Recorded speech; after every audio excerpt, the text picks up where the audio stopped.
It's got our orange light on it. Okay, good morning. We were here this morning to demonstrate a little bit of Russian sports massage. This will entail the Effleurage strokes, which, as you've already learned, are supposed to be light strokes, about 50%, about 5% of a 50-minute massage, in which this is where you take the oil and you spread the oil. You can use it on clients that are very hairy in those areas. And so what we're going to do is we're going to demonstrate those particular strokes now. So I want you all to pay attention. One of the most common mistakes in doing Russian, particularly with Effleurage, is that you go too deep. So this is not something that you want to go deep. What you want to do is you want to go across the skin without stretching the skin. Okay? So you can see here that if you're doing it properly, this happens to be one of the strokes that we'll talk about in a few minutes, but you can see how it's moving the circulation, but it's not stretching the skin. So you can see the light red marks there that are showing that the circulation is there. Okay.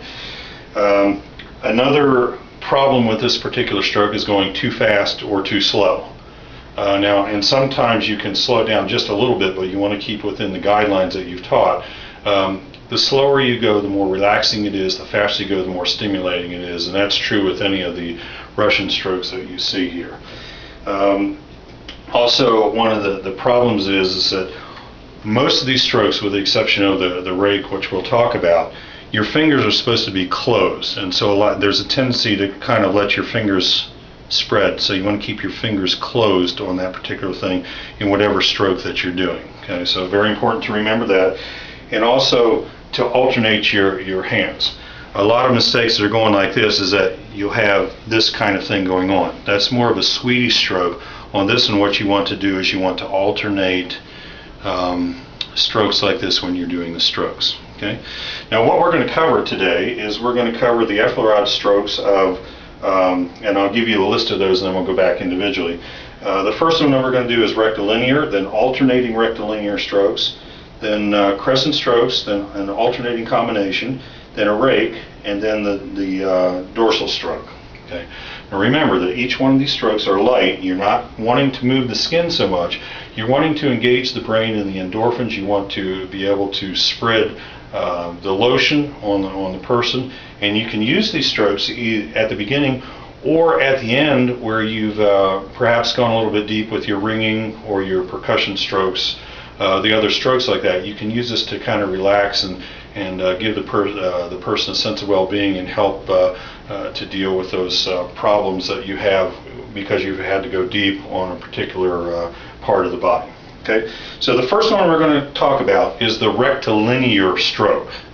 Now the rectilinear stroke, I'm going to put my hand here in the camera. Your thumb is going to be at 90 degrees to your hand. Your fingers closed. The surface that you're working on is this part of your hand right here, actually the palm. So your fingers are going to be slightly elevated on that. And you're just going to run that stroke right up the body like this.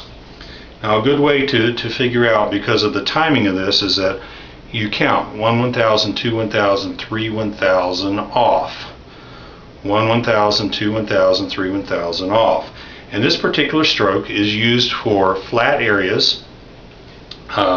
Particularly it can be used on the hamstrings, up the erectors, like this. So it's a flat stroke.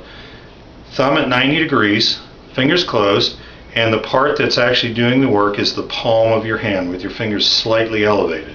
And then the counting of the stroke is 1 1000, 2 1000, 3 1000 off. Okay. Now along with this stroke can be done with one hand, which is the rectilinear, or the alternating rectilinear, in which you use both hands. So both hands are at 90 degrees, both fingers, and what you do is you start going up with one hand, 1 1000, 2 1000, 3 1000 off, and as you're going off, the other hand starts 1 1000, 2 1000, 3 1000 off, cross over 1 1000, 2 1000, 3 1000 off, 1 1000, 2 1000, 3 1000 off, 1 1000, 2 1000, 3 1000 off, and you just alternate between hands. Okay, this is alternating rectilinear. Okay, single rectilinear is just one hand going up. You notice that we're not stretching the skin. We're just slightly gliding over the skin with the palm of the hand in this particular stroke. And you can just go up the back like this, go right across the back. This can also be used on the hamstrings very effectively because it's a large surface. Okay, so that's the rectilinear and the alternating rectilinear. And the thing very important to remember, keep your fingers together, the surface is the palm, and your thumbs are at 90 degrees to your hands. Okay, so very important that. The next stroke that we're going to talk about is the crescent. Now the crescent is used primarily for rounded areas of the bodies and smaller areas. And the difference between the rectilinear, which is at 90 degrees like this, is the crescent, the hand is slightly cupped and the thumb is about a 45-degree angle. So you can see that this stroke is going to be very good for rounded areas like the side, going up like this. Okay, you can also use it on the arm, going up like this. Very light strokes. Remember that in Russian you don't cross joints, so you bring it up to the joint like that. And remember that this is a small part of it, so we're looking at the crescent looks like this. The rectilinear looks like this, so you can see the difference there. And the difference is primarily in the cupping of the hand and also the 45-degree angle on the thumb. Okay, so that's crescent. Now you can combine these two, the crescent and the rectilinear, and you combine them, and that's called an alternating alternating stroke. And on that stroke you have to change your foot position a little bit. So if one of the hands is in the crescent shape, one of the hands is in the rectilinear, and this is good for areas of the body where you have a curvature and a flat surface like the back here or on the side. So what you're going to do is when you're doing the rectilinear stroke, you're going to be in the horse stance. Okay? And when you do the crescent part of the stroke, you're going to switch to the archer. So you got to kind of switch back and forth on your feet like that, and then you just run it just like the alternating rectilinear with your hands alternating on the spots on the part of the body that you're working in. Okay, so the rectilinear is 90 degrees, the crescent is at 45 degrees. The crescent is used for the curved body parts and the rectilinear for the flat. Okay, so you just alternate those strokes. Notice that they weren't going together, but they're alternating, and on that particular timing of 1 1000, 2 1000, 3 1000 off. Now as you get more experience with this, you automatically kind of get a sense of how fast that should go. There's kind of a clock in your head, and so you just start doing it the right way as you learn it the right way. Okay, the next stroke is called the rake. Now this is the only stroke of Effleurage, of Russian Effleurage, where your fingers are actually separated like this. Okay, so your fingers are separate. You're going to use the fingertips, and you're going to go lightly over the skin. So you can see like this, I'm doing it with both hands and just kind of alternating. Whenever you do a stroke in Russian, it's always an alternating stroke. It's never at the same time. You can use this to go up the back like this. And what I normally do is that you always want to bring the fluid back towards the heart or into the lymph system. So if I'm working up the back here, about mid-back, I'm trying to run those fluids and run that into the armpit area, into the axillary area, to get those poisons and toxins moving into the lymph system. If we're on the lower back, you want to go towards the hip. Same thing. So the rake is the surface that you're using are the fingertips. Your hand is slightly cupped, fingers apart, and you just run it up on the same speed. 1 1000, 2 1000, 3 1000 off. 1 1000, 2 1000, 3 1000 off. This can be used in smaller areas like this. It can be used in large flat areas. It can be used in rounded areas. This is a very good stroke if you've had to do a lot of deep work for someone to just kind of go back like this and give the person what we call, give them a little love, let those muscles know that we're not going to just dig into them, but we want them to relax.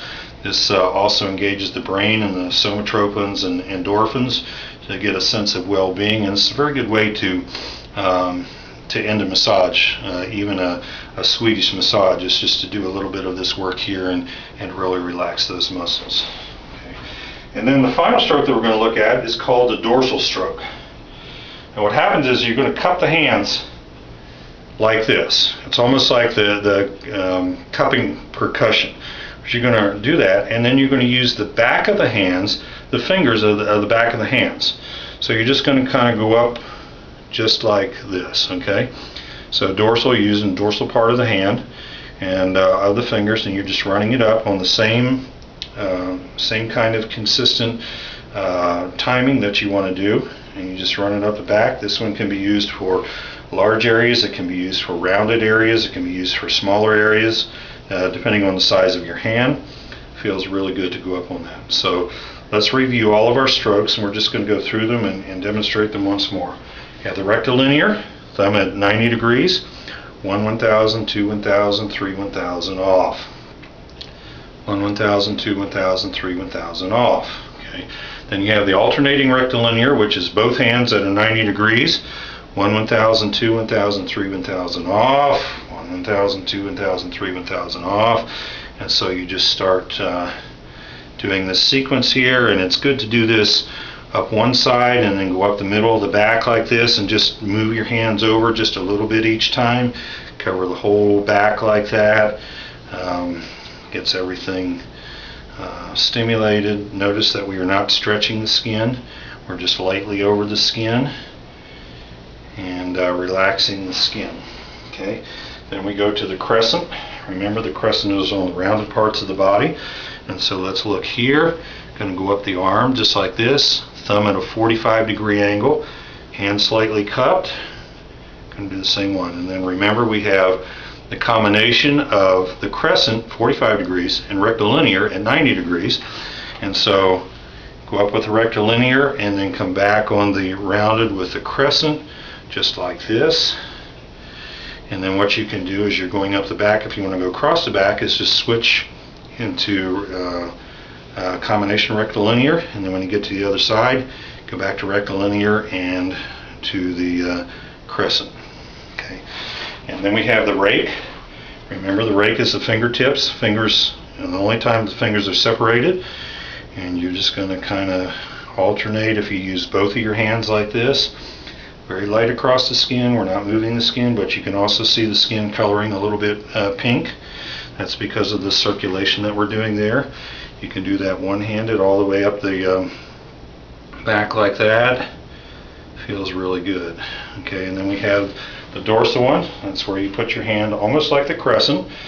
Touch your thumb to your first finger, and then just use the back of the hands like this. This, by the way, this dorsal stroke is actually really good to do at the neck at the end of a massage. So what you would do, and I'm going to just take a seat here, is that you would run both of these just like this. Start about the level of the ears and just run them down the neck and out the shoulders like this. And then the second stroke down and out and around like that. It's a very good way to end a massage. It gives the brain a little bit of relaxation, makes the person feel good, and if you've done your job really good, you may even get your person to fall asleep on you. Okay, so that concludes our demonstration for Russian effleurage. Remember, just a few things is that the primary problem with this particular stroke is you want to use too much pressure. This is not a pressure stroke, this is a soothing stroke.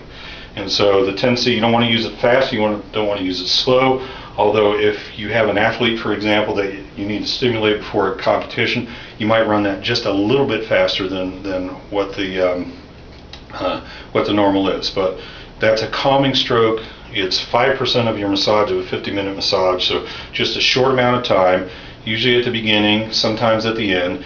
It's used for working in the lotion, primarily working the lotion. It's also a very good stroke, especially the rake stroke is very good if you have a client or a patient that has a very hairy back, and if you run it with your hands, it's going to pull the hair. So it's very good to do that very lightly on that. Okay, the other mistakes, remember, is from this particular one, is spreading the fingers and then not alternating the hands. So it's not done together like this, it's always alternating with the fingers together. Okay, except for the rake, and in that one the fingers are apart like that. So that ends our demonstration, so now you can get ready to get your partners and get ready to practice those.